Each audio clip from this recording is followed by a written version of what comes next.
Écoute. 2 décembre 2017. Oui, lui, c'est moi, Clarence, dans l'un des endroits les plus magiques au monde pour mon anniversaire. Et si je vous dis que c'est plus de 8 ans plus tard que j'y suis retourné pour une journée plus magique et surtout avec plus de sensations. C'est qui?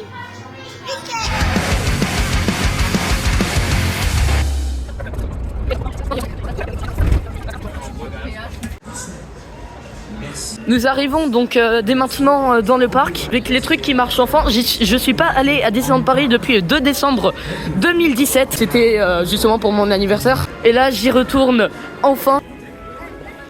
On dirait pas en vidéo mais c'est immense LG3. Et là nous avons le Hollywood Tower Hotel avec mon accent incroyable. Il y a l'entrée des studios juste en face qui va être changée en world première. Et même justement le château d'eau Mickey qui est en train d'être changé pour le logo justement de Disney's Adventure World. Mais nous allons pas au second parc, vu que de toute façon le Land Reine des Neiges ouvre dans une semaine pile poil. Là nous allons au parc principal. Par contre franchement pour tout ça je m'attendais à plus grand, c'est pas si grand que ça. Mais ça reste grandiose, c'est magnifique, c'est... Je sais même pas comment le décrire, c'est incroyable. Nous sommes maintenant enfin à l'intérieur du parc. Après 30 minutes d'attente pour les billets, c'est quoi ce truc? Regardez Mickey, il dit des dingueries. Qui a payé plus de 100 balles? Qui a payé plus de 200 balles? Qui a vidé son portefeuille? Qui a la ref? Le château! Le château! C'est magique! C'est la magie de Disney, je sais même pas quoi dire, c'est incroyable! On voit Space Mountain, c'est incroyable!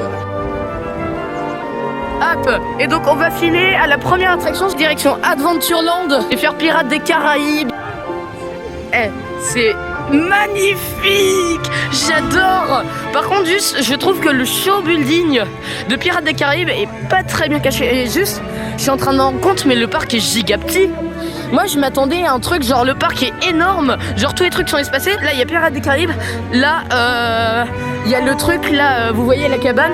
Là, il y a Adventure World. Et genre, à peine quelques mètres de nous, il y a le château. Et moi, je m'attendais à un truc grand, mais en vrai, c'est grave petit. Le bateau fermé depuis 10 ans.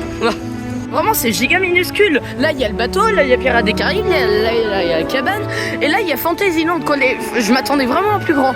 Mais, plus grand ou pas, c'est magnifique. Le parc est incroyable, c'est d'une qualité. Mais je ne sais même pas comment le définir. Bref, direction Pirates des Caraïbes. Ça faisait longtemps que j'avais pas senti cette odeur, ça sent un peu chlore. Je sais pas si vous voyez un peu ce que je veux dire, mais ça sent le chlore. Mais je sais pas, c'est un peu une odeur de vacances. Écoutez les gens, il y a déjà la musique, il y a l'odeur de chlore. Par contre on voit quasiment rien. Là vous voyez beaucoup de choses avec le mode nuit. Mais littéralement nous on est quasiment dans le noir. On voit juste les lumières mais ça s'arrête là. De ce que j'ai compris, normalement là on est dans une prison.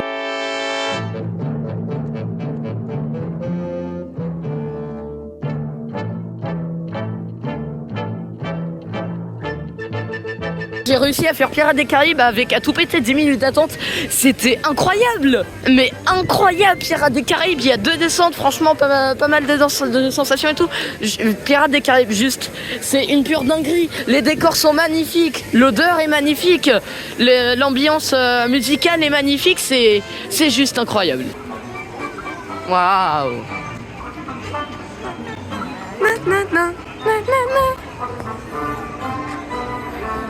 Et petite chose à savoir, comme vous le savez, The It's a Small World représente un peu tous les pays. Mais avant de rentrer dans l'attraction, nous sommes sur le thème italien. Tout simplement car les opérateurs sont habillés en gondoliers.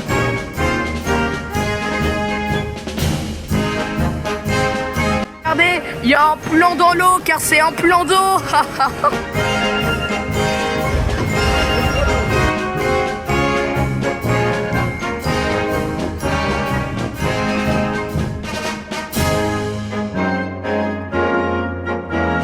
On ressort de Space Mountain, on ressort de It's a Small World et la magie de Disney bien sûr opère. Ceci dit, je suis pas non plus hyper convaincu par l'attraction, je trouve que ça fait un peu trop musée, exposition de poupées. Après c'est vrai que c'est beau, c'est magnifique, mais c'est pas vraiment mon style d'attraction.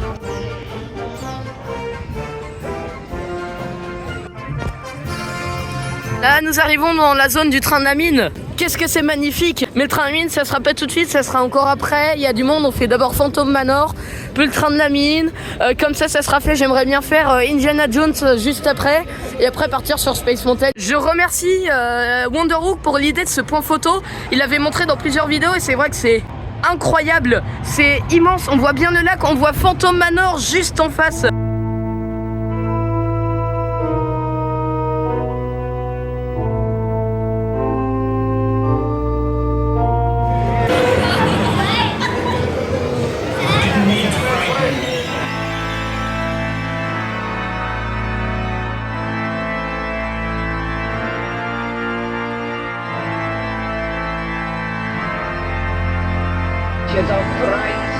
De facétieux revenants. Oh non, encore d'une autre visite.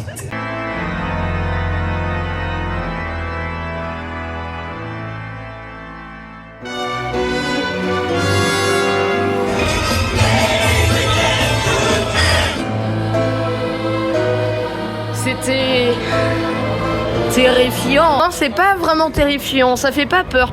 Mais ça reste, l'attraction, elle est incroyable. En vrai, il n'y a pas grand chose à en dire. C'est une très bonne attraction. C'est pas non plus la meilleure attraction de l'univers. Mais franchement, c'est hyper bien décoré. Je vous jure, je sais même pas quoi dire. Franchement, l'attraction est tout simplement superbe. Et là, nous avons justement un peu le cimetière. Et apparemment, d'ici, nous pouvons entendre un cœur qui bat. Le cœur. Voilà, j'espère que vous avez entendu, mais voilà. En gros, à la base des bases, ici, il devait y avoir une espèce de tour de la terreur, mais en mode geyser. Voilà, on est propulsé par un geyser, mais ça a été annulé pour problème d'argent. Bon là, nous filons très expressément vers le train de la mine, tout simplement car tout à l'heure, pendant la file d'attente du train fantôme, il était littéralement à 90 minutes et qu'il est littéralement, surtout, descendu à 1 heure. Donc on va pas s'en priver.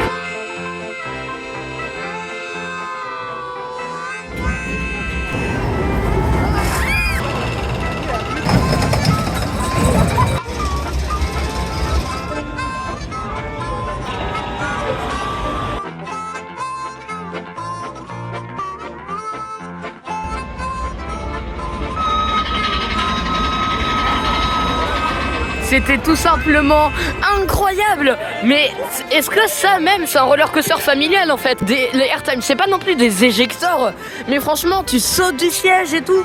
Franchement, c'est les meilleures parties. Franchement, le best du best. Les 2 passages dans les tunnels, surtout le dernier, mais aussi le premier, c'était incroyable. Je sais même pas comment définir ça.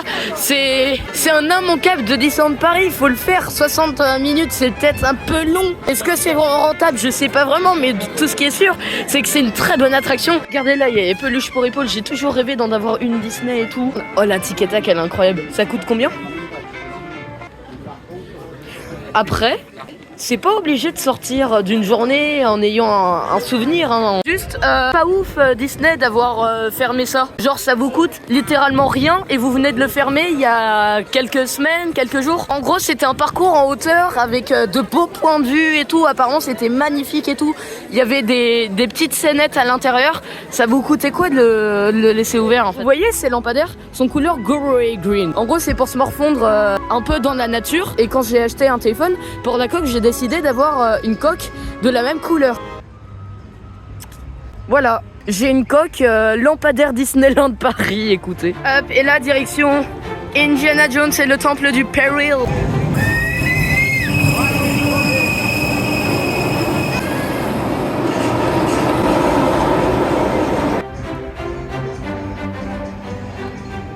L'attente est magnifique, sauf ça.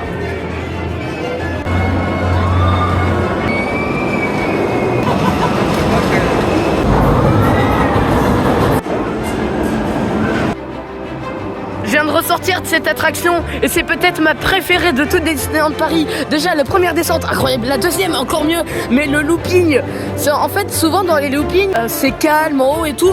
Là t'es scotché tout le looping et tout, c'est incroyable. Je sais même pas comment décrire, c'est du airtime et tout. Il y a des boss, ça t'éjecte pas non plus à ce point là, mais voilà. Mais à voir avec Space Mountain. Pour ceux qui se demandent pourquoi il y a du monde ici, c'est qu'en gros il y a un spectacle 3-4 fois par jour, tout simplement car en gros c'est la saison Millennium Slash Color, bah voilà. Il est temps de célébrer le passé, vivre le présent et rêver le futur. Musique mythique. Bref, mais nous on s'en fout, hein, on va... Space Mountain qui vient de passer, oh c'est tuné, hein, ce plan il est incroyable. Là, c'est incroyable. Allez, on continue. Ah ouais, en gros plan, c'est incroyable. La zone en soi, niveau décor, c'est peut-être déjà ma préférée, mais c'est magnifique, c'est grandiose. Le restaurant est immense, Space Mountain est immense. Mais en fait, on est dans une zone du gigantisme. Depuis tout à l'heure, je dis le parc, il est minuscule et tout.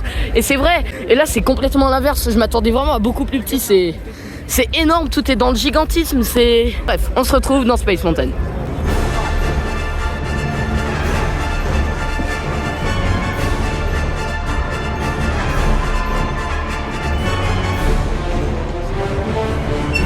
Ils font du bruit, mais en gros à l'époque ici on pouvait voir le train passer, mais ils ont tout bouché.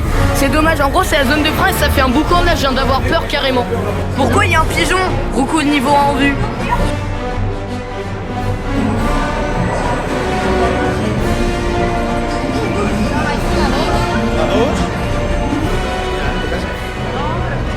Mais putain, ce que je viens de faire c'est incroyable, je sais même pas comment dire, c'est meilleur qu'Indiana Jones, c'est tout en haut. Vraiment, c'est incroyable. C'est une tuerie monumentale. C'est incroyable. Déjà, rien que le départ de la gare, je sais pas, tu vas hyper vite. Mais en plus, après la propulsion, t'es collé à ton siège. Après, inversion, montée, descente, boss. Tout est incroyable dans cette machine. Je sais pas pourquoi tout le monde dit que les vieux Vekoma et tout ça tape. J'ai fait que Goodyear X et lui là, mais donc je peux pas vraiment en déduire, mais j'ai jamais vraiment eu mal dans un vieux Vekoma. On va faire un petit tour de Nautilus que j'avais déjà fait en 2017 il me semble. Écoutez, on va redécouvrir.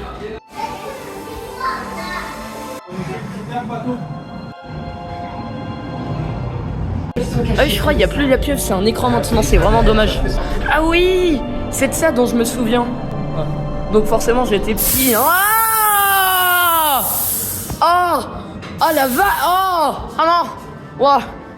Ah bah c'est déjà fini. C'est court mais intense, franchement, je regrette pas.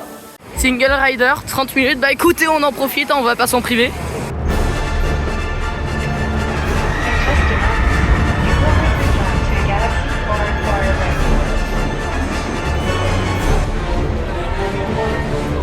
Je ressors de ce mastodonte pour la deuxième fois en single rider. Déjà 30 minutes annoncées, 20 minutes à peine, donc déjà grave rentral ici la single rider. J'avais oublié de dire un truc sur mon premier tour, c'est que quand tu arrives dans le canon pour la première fois, il paraît long, il paraît immense, et là la propulsion, bam, c'était incroyable. J'ai rien d'autre plus à dire, si ce n'est que forcément il y a l'effet de surprise qui est retombé, mais ça restait incroyable. Juste ce chemin, donc fermé quand il y a la parade, c'est cosy. Je sais pas, en fait depuis tout à l'heure je suis toujours en train de courir et là j'ai juste envie de me reposer, la musique est calme, on passe dans un endroit de végétation alors que tout le reste c'est du béton. Bref, je vais faire vite car il y a 20 minutes à Blanche-Neige.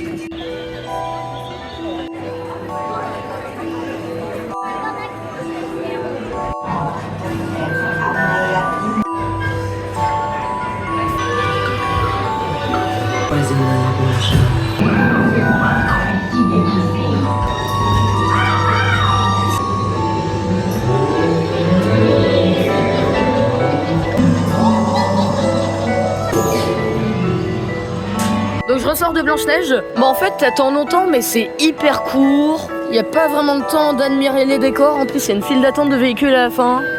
C'est très très vieillissant. Et c'est pas pour les gosses en fait alors que c'est littéralement la cible à la base. Ouais, mitigé sur Blanche-Neige et les 7 nains et Pinocchio, j'ai pas le temps, j'imagine c'est pareil. Et Peter Pan 75 minutes pour un truc qui a l'air d'être encore pire. Ouais non.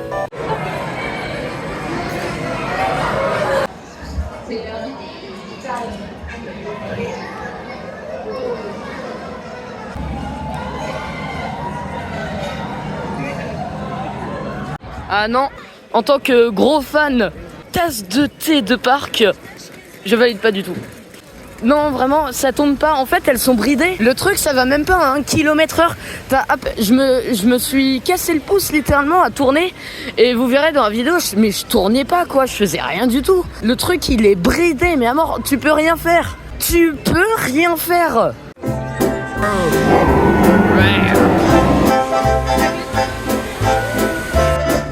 Le passage d'Aladin. Là en vrai c'est bon, c'est bon. mais franchement c'est bien. En vrai c'est beau. En vrai. Waouh, regarde, c'est la fin. Combien intense.